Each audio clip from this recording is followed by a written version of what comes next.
Romance of Sui in Tang Dynasties Chapter 78. History just loves a good, ironic name. Oh, It's like absolutely. when you meet a giant bouncer named Tiny, or you read about a military campaign called Operation Smooth Sailing. Right. But today, I think we are looking at the heavyweight champion of historical irony. We're diving into the story of a woman named Taiping. Which, if you look at the characters, literally translates to great peace. Great peace, it sounds so lovely. And yet, looking at our source material, specifically Chapter 78 of the novel Sui Tang Yanyi, this woman was the absolute architect of chaos. She really was. Yeah. If you were looking for peace in the Tang Dynasty, her front door was the last place you wanted to be. Exactly. To understand a family feud that, well, it wasn't just about who sits at the head of the table. This was a battle for the soul of the Tang Dynasty. It's a huge story. Mm-hmm. In one corner, you have the aunt, the powerful and, frankly, terrifying Princess Taiping. And in the other, her nephew, the young crown prince, Longji. And stuck right in the middle is an emperor who just wants everyone to get along. He just wants a quiet afternoon. But what's great about this source is that it's not just action. It gives us political philosophy, It forces us to grapple with these huge questions like, what do you do when your duty to the state means you have to destroy your own family? Heavy stuff. But before we get there, we have to talk about the villain. Okay.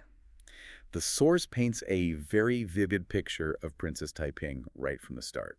It opens with this breakdown of the four vices. Right. Wine, lust, wealth, and anger. Yeah, but the author gets really specific. They argue that when you combine an insatiable greed for wealth with lust, especially in a person with political power. You get a total breakdown of order. Exactly. The text explicitly links this toxic combo to what it calls female interference in the court.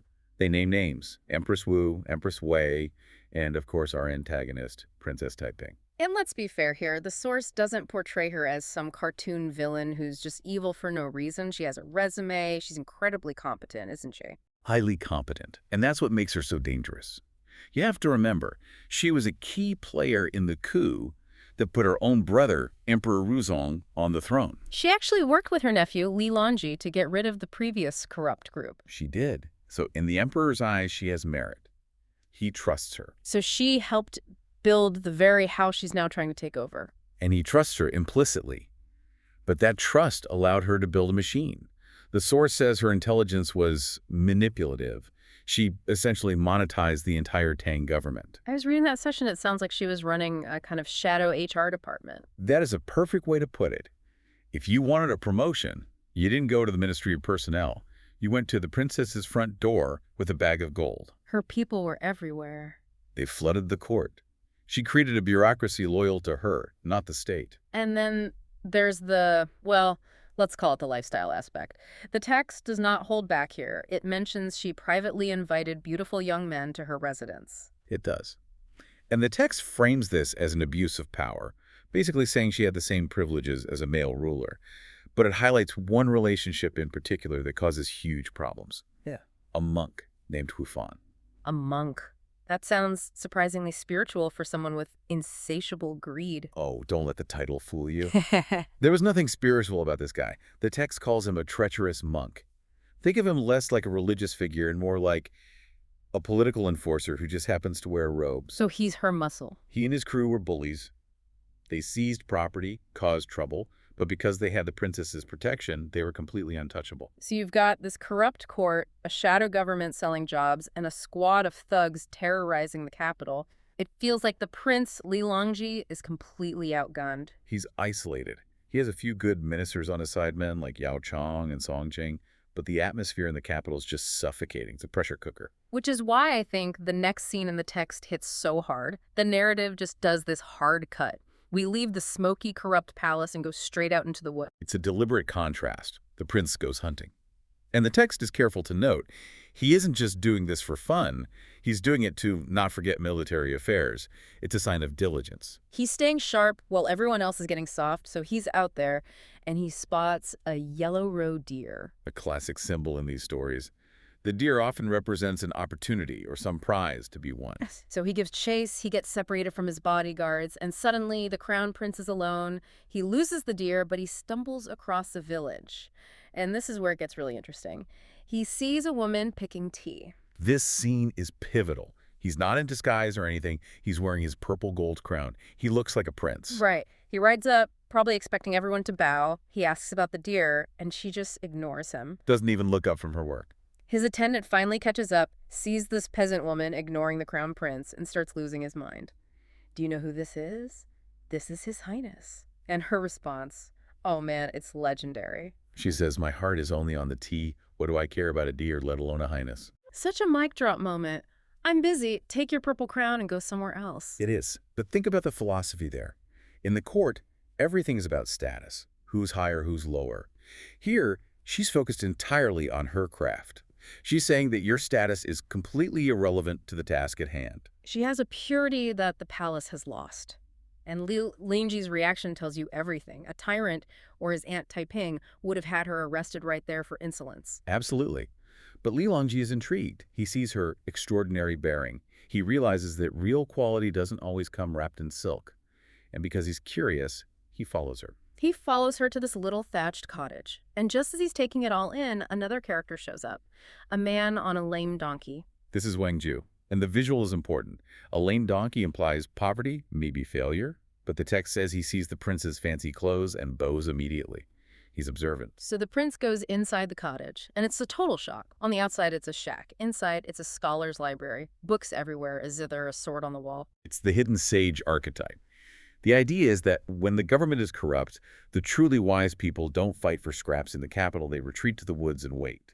They preserve their integrity. And the prince starts snooping around, as you do, and finds a letter tucked in a book. And it's from Xuanzong. That same upright minister we mentioned earlier, this is the crucial connection. The letter is basically begging this guy, Wang Ju, to stop hiding his talent and come save the country. This is the validation the prince needs. He realizes, okay, this isn't a random peasant.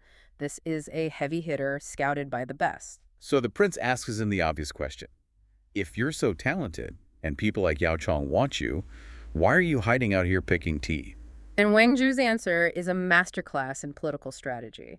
He talks about Dushi. Observing the times and assessing the situation. He explains he wasn't hiding out of arrogance. He was waiting. He believes a scholar shouldn't just jump into service blindly.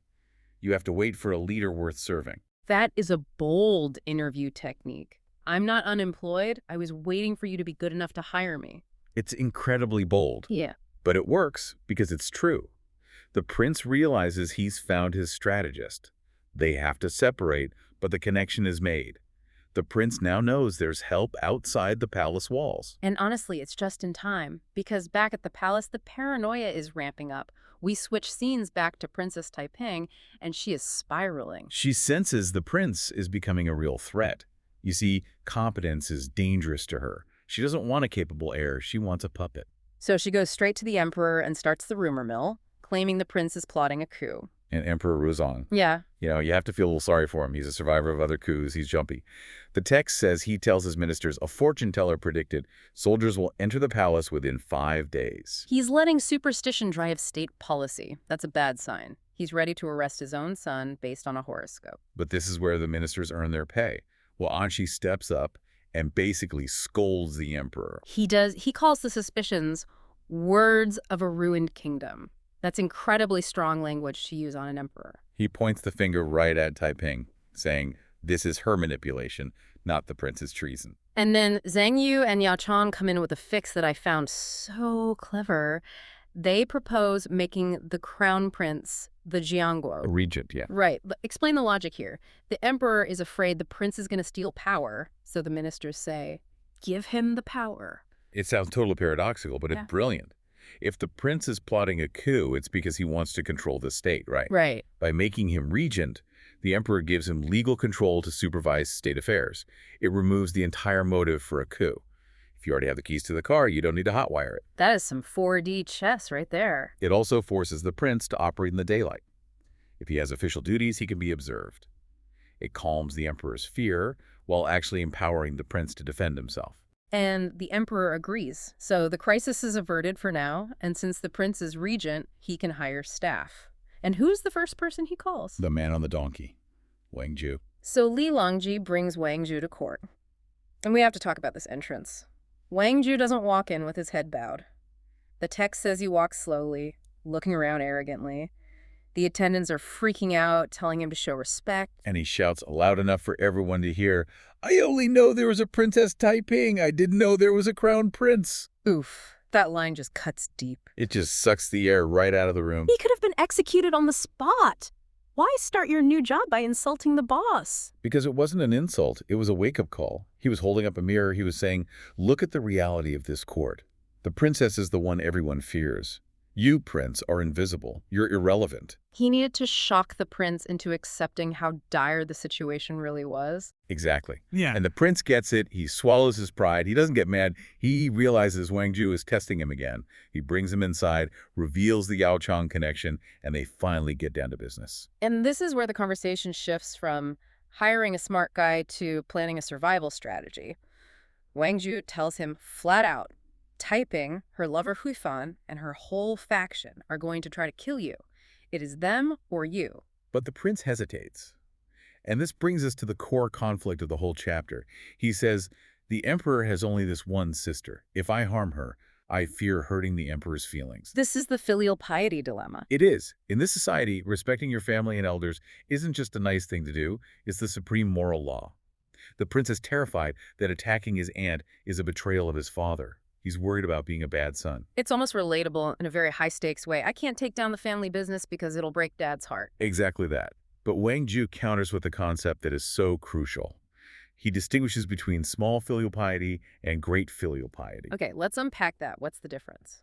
Wang Ju argues that small filial piety is about making your parents happy in the moment, being polite, avoiding conflict, keeping the peace at dinner. Okay. But great filial piety is about securing the legacy of your ancestors and the survival of the state itself. So saving the entire dynasty. Correct.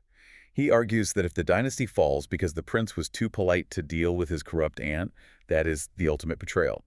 He would have failed all of his ancestors. He basically says, you cannot sacrifice the empire for the sake of one relative. Wow. You have to hurt your family to save your family's legacy. It's the burden of leadership. And in the text, that argument wins the day. The prince realizes his personal feelings are secondary to his political duty. He accepts that being a good son in the big picture means being a ruthless operator right now. So does he just march out and arrest her immediately? No, and that's the discipline of it. The text says the prince agrees to slowly plan. He appoints Wang Ju as an advisor, keeping him close without drawing too much attention. They go into stealth mode. It's the beginning of the end for Taiping. She just doesn't know it yet. Right. She's playing checkers, moving pieces for immediate gain. And thanks to Wang Ju, the prince is finally learning to play Go. Okay, so imagine looking up at the night sky. It's July, in the first year of the Taiji era. Right. So that's 712 AD for those of us who aren't, walking around with a lunar calendar in our pockets. Uh-huh. You look to the west, and you see something that just makes your blood run absolutely cold. A massive comet sweeping right into the Taiwei constellation. And we have to pause right there because in the Tang dynasty, the Taiwei isn't just a random bunch of stars. That is the imperial enclosure. Okay. It represents the emperor's court, the administration, the seat of power. I mean, to the ancients, a comet intruding there isn't a weather event. It's a breaking news alert from the heavens. It's a bad sign. A very bad sign. It screams, the old is being swept away to make room for the new. Which is a terrifying prospect if you happen to be the old currently sitting on the throne. Oh. And let me tell you, this is a roller coaster. We're talking prophecies that backfire, poison plots, a literal sword used as a corporate memo, and a night glowing curtain that saves a man's life. It really is a masterclass in political survival. Right. We're looking at the chaotic transition from Emperor Ruzong to the legendary Emperor Xuanzong. But if you zoom out, this isn't just history. I mean, this is a case study on the difference between, hard power, the sword, and soft power, the curtain. It's about how you seize power versus how you actually keep your head attached to your shoulders once you have it. I love that framing, because usually we just hear about the battles, but the aftermath, that's where the real game is played, isn't it? Exactly. So let's go back to that comet. We have Princess Taiping. She is the emperor's sister, incredibly powerful and, frankly, ambitious with a capital A. She sees this comet and thinks, I can use this. Right. So Princess Taiping has been a power player for years, and she sees this comet entering the Taiwei enclosure, and she goes straight to her brother, Emperor Ruzong. And what's her play? She has her astrologers tell him, look, the comet signifies removing the old to establish the new. But she puts a very specific, very dangerous spin on it. She's not just saying, hey, brother, your time is up. No, she's much more manipulative. She implies that the new element threatening the emperor is actually the crown prince, the future Xuanzong. Wow. Her goal is to terrify the emperor into thinking his own son is this cosmic threat. She wants him to demote or remove the prince to, save himself from the bad omen. It's classic Machiavellian maneuvering. Use superstition to purge your rival. Sorry, son, the stars that say you have to go. Exactly. But this is where the story takes a turn that I found just absolutely hilarious. Her plan completely blows up in her face. Oh, spectacularly. And it's a great lesson in knowing your audience, She misjudged Emperor Ruzong's personality entirely. Ruzong isn't some power-hungry tyrant holding on with a death grip. He's actually quite weary of the burden. He's tired. So when he hears the prophecy... He doesn't fight the prince. He basically says, oh, thank God, I can finally quit. No way. Yes. He says, great, if that's what the stars want, I'll just retire. He figures if he steps down voluntarily and passes the throne to the prince, he satisfies the prophecy. He neutralizes the omen by leaning into it. So instead of getting the prince fired, Princess Taiping accidentally fast-tracks his promotion. The prince becomes Emperor Xuanzong, and Ruzong becomes the Taishang Huang, the retired emperor. Yep. You have to imagine Taiping's face at that moment. She tried to play 4D chess, and she checkmated herself. It is so ironic, but, and this is crucial for you to understand, this doesn't end the conflict. No. It actually accelerates it. Because now you have this dual power structure. Xuanzong is the emperor, yes, but his father, the retired emperor, still holds massive influence. And Taiping still has the father's ear. Exactly. So now the gloves come off. She moves from political maneuvering to, well, actual physical danger. Right. She realizes she created an emperor she can't control. So she starts gathering a faction to depose the nephew she just accidentally helped crown. She's recruiting heavy hitters ministers like Xuanzong and Senqi. But I found it really interesting that not everyone was on board. There's this one figure, Lu Xiangxian, who sort of stands out as the moral compass here. Lu Xiangxian is fascinating because he represents that Confucian backbone of the administration. Taiping tries to recruit him for her coup. She tries to argue that the new emperor is, morally lacking or incompetent. But he doesn't buy it. He shuts her down cold. He says, abandoning the capable to set up the young is unjust. So it's about principle. It's purely principle. He's looking at the stability of the state. He essentially tells her, the emperor hasn't done anything wrong. You can't just overthrow a monarch because you feel like it. And then in a very dramatic moment, he just storms out. I like a man with principles. But since she can't get the ethical people on board, she decides to go illegal. Extremely illegal. The source mentions a poison plot. Oh, yeah. She realizes she can't win through bureaucracy, so she conspires with a palace maid named Yuan to poison the emperor's gastrodia cakes. Okay, so the stakes are life and death now. This isn't just about who sits in the big chair. It's about who survives lunch. Pretty much. And this brings us to the central tension of this first act. Empress Xuanzong knows she's plotting. His advisors are screaming at him, you need to act now. But Xuanzong hesitates. Why? He's the emperor. She's trying to kill him. What's the holdup? It's his father. It's the complexity of, filial piety in Chinese history. The retired emperor still loves his sister, Taiping, and Xuanzong is terrified that if he moves against his aunt, if he arrests her or kills her, he will upset his father and cause this massive family crisis. It's a very human moment. He's paralyzed because he doesn't want to be a bad son. So the advisors are panicking, the poison is probably being mixed, and the emperor is wringing his hands over family guilt. And then we get one of the coolest, most cinematic moments in the text. The sword. The sword. This is the turning point. We have Zhang Yu. And keep that name in mind. He's very important later. He's a high-ranking official away in the eastern capital. He hears about this deadlock. He knows the emperor is hesitating. So he sends a messenger to Xuanzong with a gift. A gift. A sword. Talk about subtle. No thinking of you card. Just a weapon. Not subtle at all. Another advisor, Qui Ryong, spells it out for the emperor. He says, Zhang Yu sending this sword is a message. He wants you to make a decisive cut. Oh. He reminds the emperor, back when you were just the crown prince, hesitation was understandable.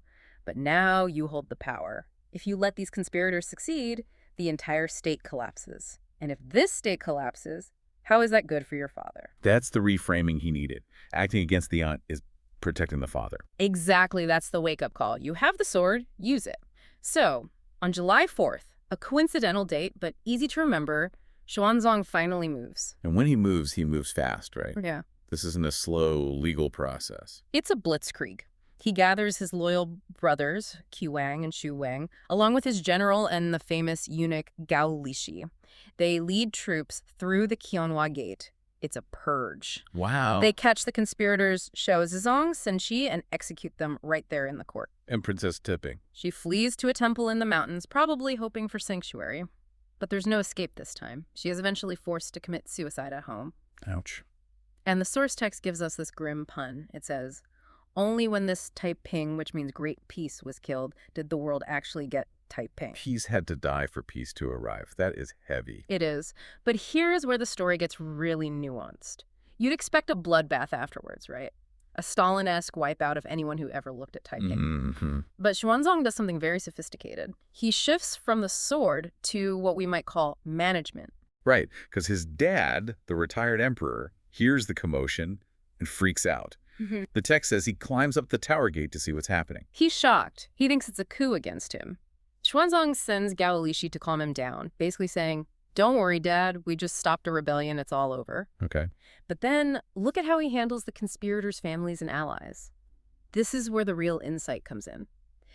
Decisiveness wins the war, but mercy wins the peace. He brings back Lu Xiangxian. Exactly. The guy who refused to join the plot. He promotes him. He uses this beautiful metaphor. Only in the cold of winter do we know the pine and cypress. Meaning, in a crisis, Lu showed his true colors. And he listens to him. He listens to Lu. Lu advises him not to hunt down every single person who was coerced into following Taiping.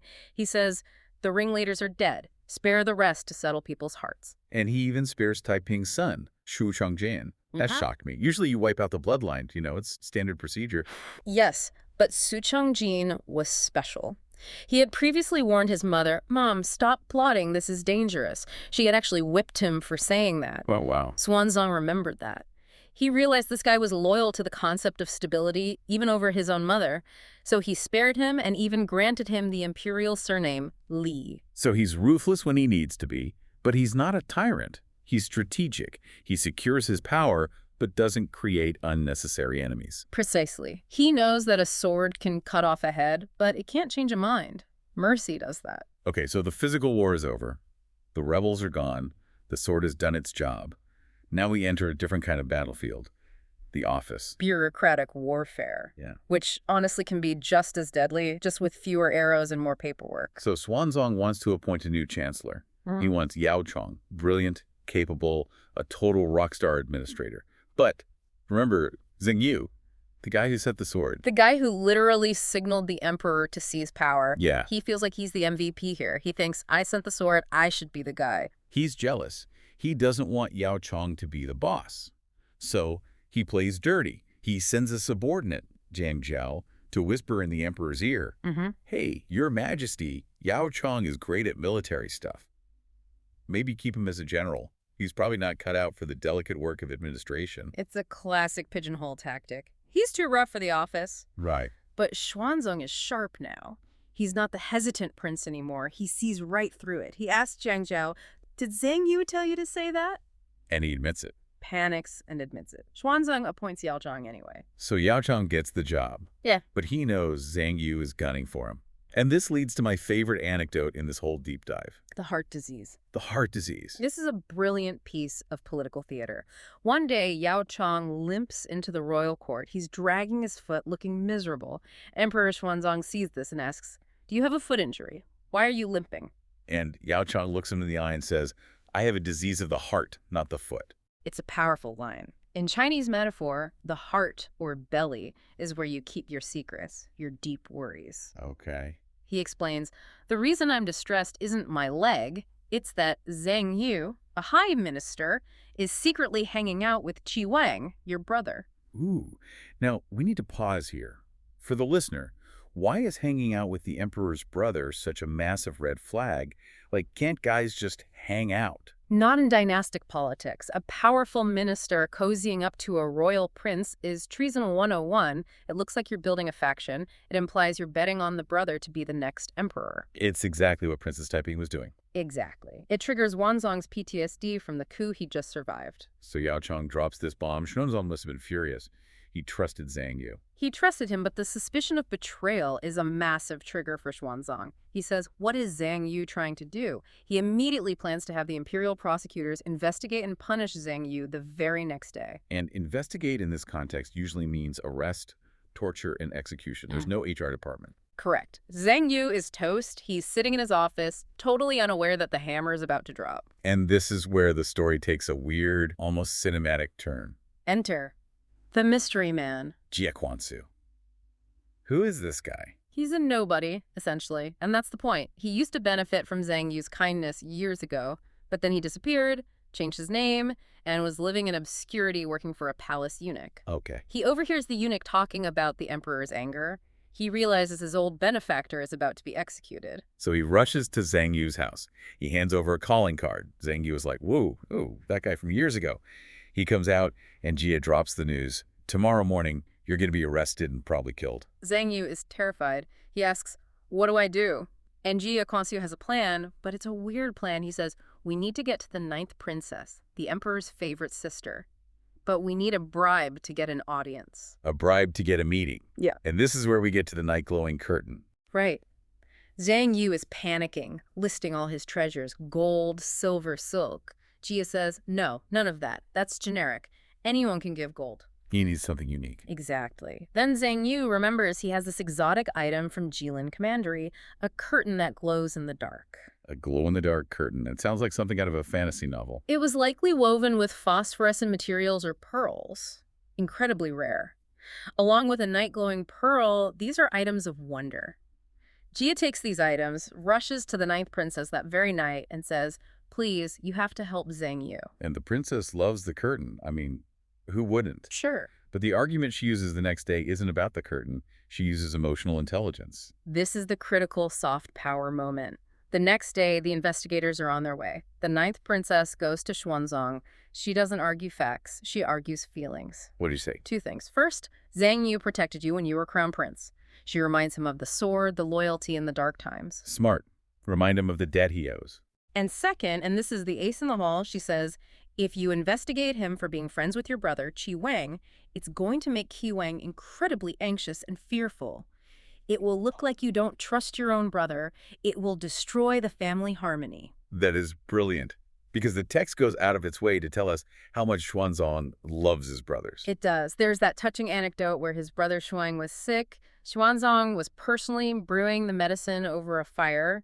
He blew on the flame so hard he burned his own beard. And when the servants panicked, he just said, I just want him to get better. Who cares about my beard? Exactly. He shares a long pillow and big blanket with his brothers. He treats them like family, not political rivals. This was extremely rare for emperors. Right. So when the 9th princess says, investigating Zhang Yu will hurt your relationship with your brother, Xuanzong he melts. It completely disarms him. He calls off the dogs. He sends Gao Lishi to stop the investigation. And Zhang Yu isn't executed. He's just demoted and sent to be a governor in Shangzhou. He survives. He survives because of a curtain and a sister's plea. The curtain protected him from the sword. Precisely. And what happens to our mystery hero, Jie Quanzu? That's the best part. Zhang Yu wants to thank him, give him a huge reward. Jie Quanzu just disappears. He repaid his debt and vanished back into the crowd. Wow. A true knight-errant move. He didn't do it for profit. He did it for honor. Okay, let's shift scenes. Imagine for a second that you are lying on your deathbed.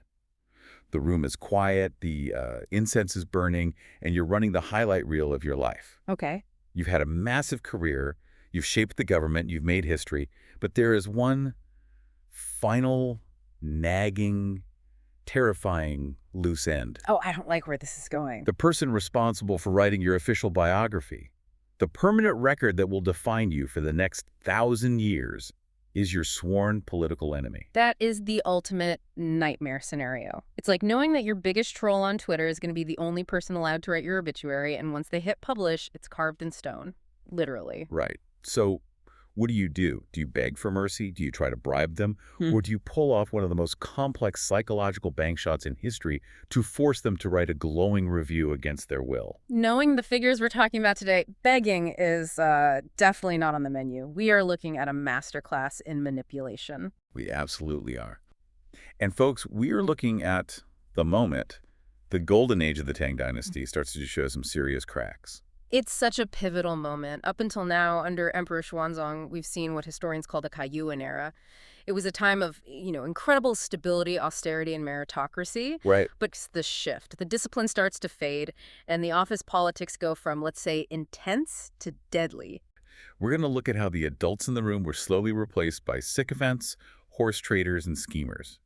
It's a story about three distinct types of power. The principled bureaucrat, the arrogant favorite, and the genius strategist. And we start with the transition of power. Okay. The legendary chancellor, Yao Chong, the guy who basically fixed the empire's administration, has retired. He's our genius strategist. But he knows the empire still needs a strong hand, so he recommends a man named Songjing to take his place. Songjing. Okay, so let's get a read on him.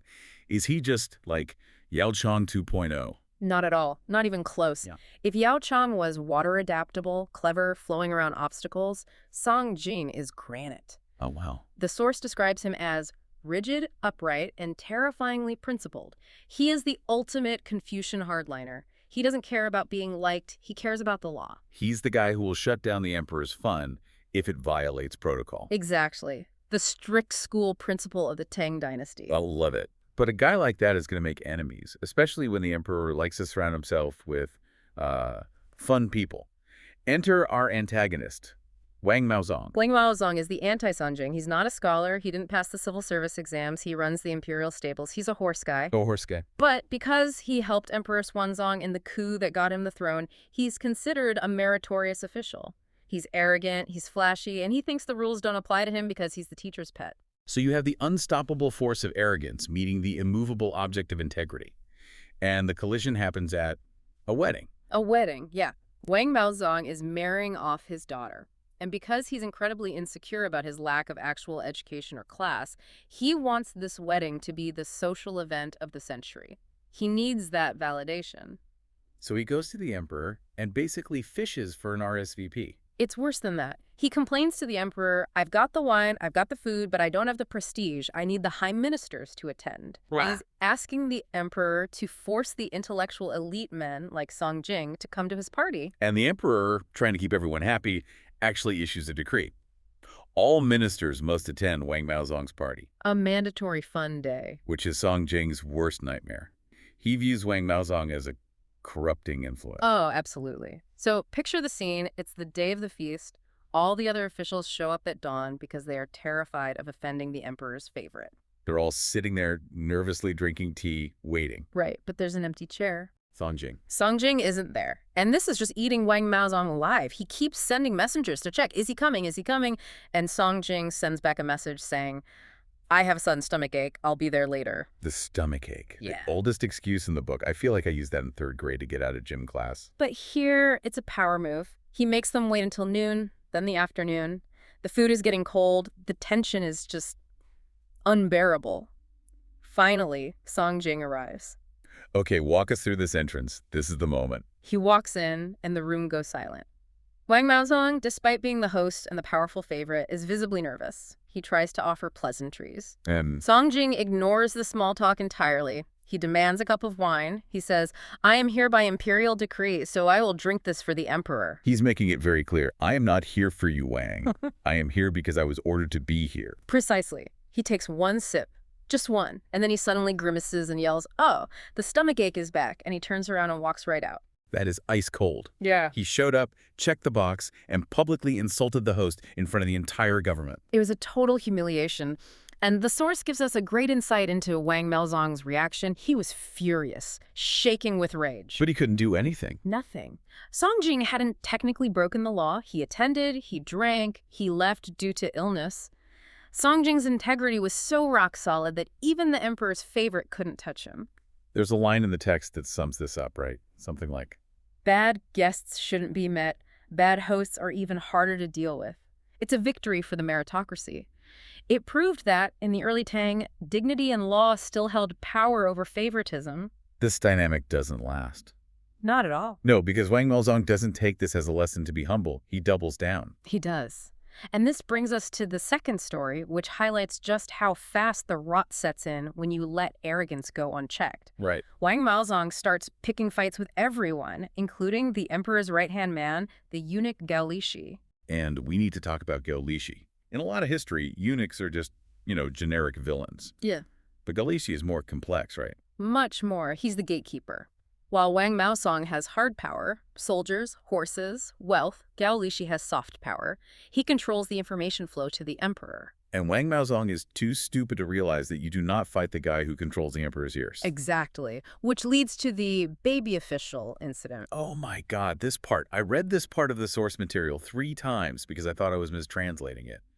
Wang Maozong's wife has a baby boy. A happy occasion. And 3 days later, 3 days, the emperor grants this infant a 5th rank official title. To put that in perspective for you, the Tang bureaucracy had 9 ranks. Rank 1 is the top. Rank 9 is entry level.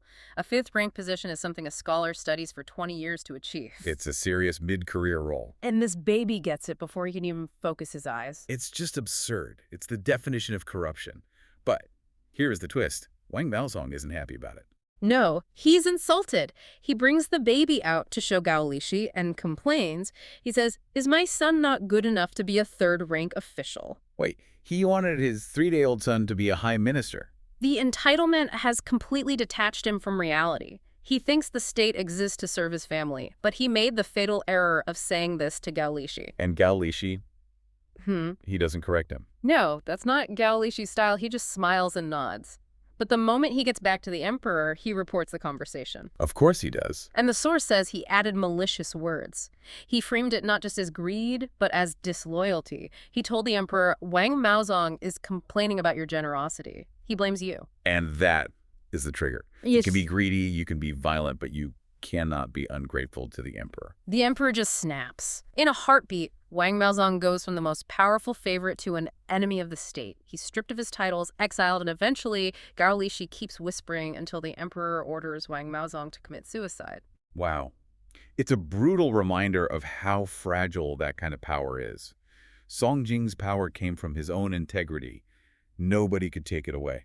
But Wang Maozong's power was borrowed from the emperor. And it could be repossessed in a second. Precisely. And it also shows us that the emperor is becoming reactive. He's being played. Gao Lishi knew exactly which buttons to push. The emperor thinks he's making a decisive judgment, but he's actually acting on curated intelligence. The golden age clarity is getting foggy. Speaking of clarity and intelligence, we have to pivot to the absolute highlight.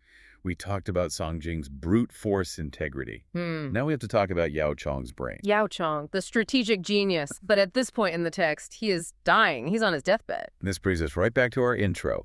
Yao Chong is worried about his legacy. He knows that in Chinese history, the spirit way stele, the tombstone inscription, is everything. Everything. If it's written well, you're a hero forever. If it's written poorly, you're a joke. And the only man with the literary talent to write a text worthy of Yao Chong was a man named Zhang Yu. The problem: Zhang Yu and Yao Chong spent their entire careers trying to destroy each other. They were bitter political rivals, hated each other. So Yao Chong is lying there dying, thinking, I need my enemy to write my biography. If he asks normally, Zhang Yu might refuse, or worse, he might write it, but include subtle insults. Yeah, the praise, that is actually blame. So Yao Chong hatches a plan. He calls his sons to his bedside. He tells them, when I die, Zhang Yu is going to come to pay his respects. He has to. It's protocol. Right. When he comes, I want you to take all of our family's treasures, the jade, the pearls, the silks, everything I've collected, and lay them out in front of my coffin. It sounds like he's setting up a yard sale at a funeral. Yeah. What is the logic here? He gives his sons very specific instructions. He says, watch Zhang Yu. If he walks in and ignores the treasures, if he just looks at me and cries, then we are in trouble.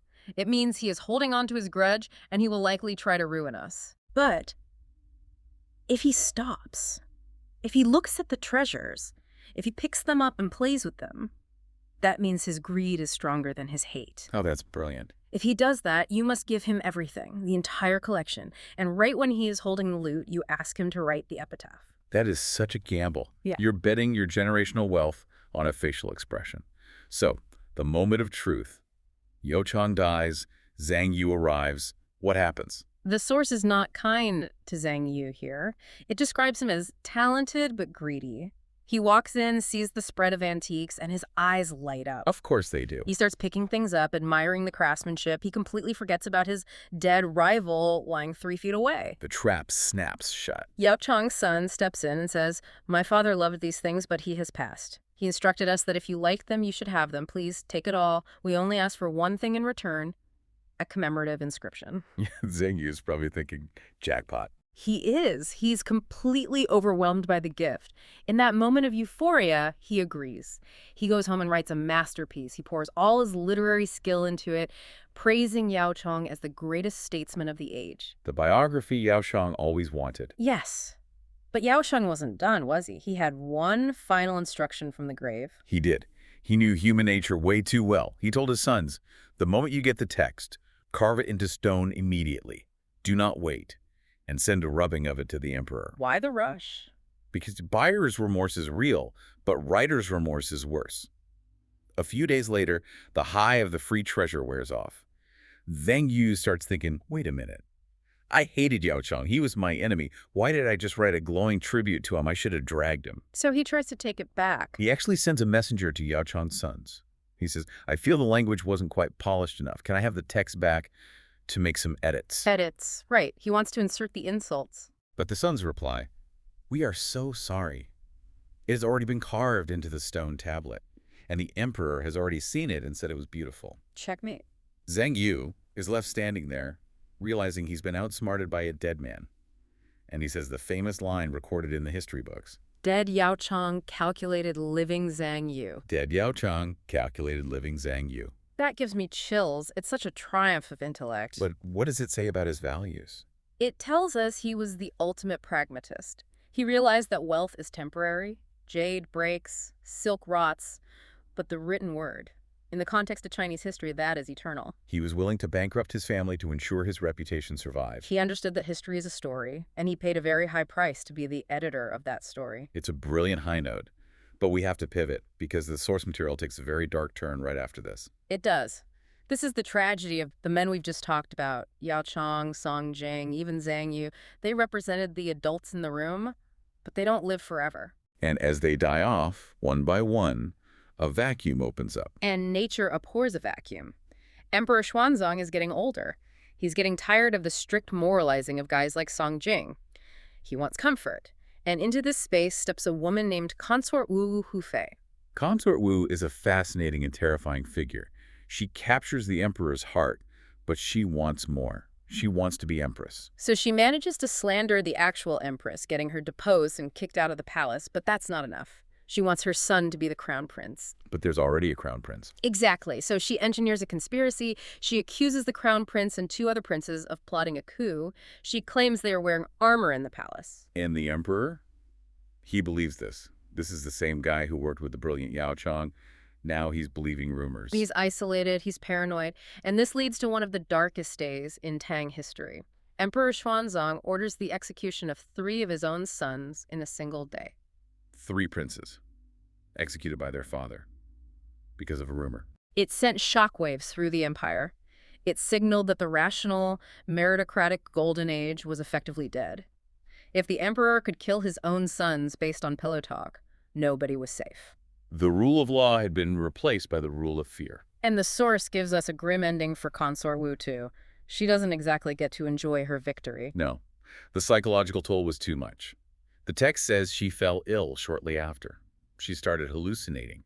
She claimed she could see the ghosts of the 3 princes coming to tear her apart. She basically died of guilt and terror. Wow. So let's look at the board. The wise ministers are dead. The ambitious consort is dead. The princes are dead. The emperor is left alone in a palace full of ghosts. And this is the cliffhanger our source leaves us with. The emperor is depressed. He's lonely. And instead of looking for a new Song Jing to fix the government, he asks Gao Lishi to find him a new distraction. He orders a massive search for new beauties. Right.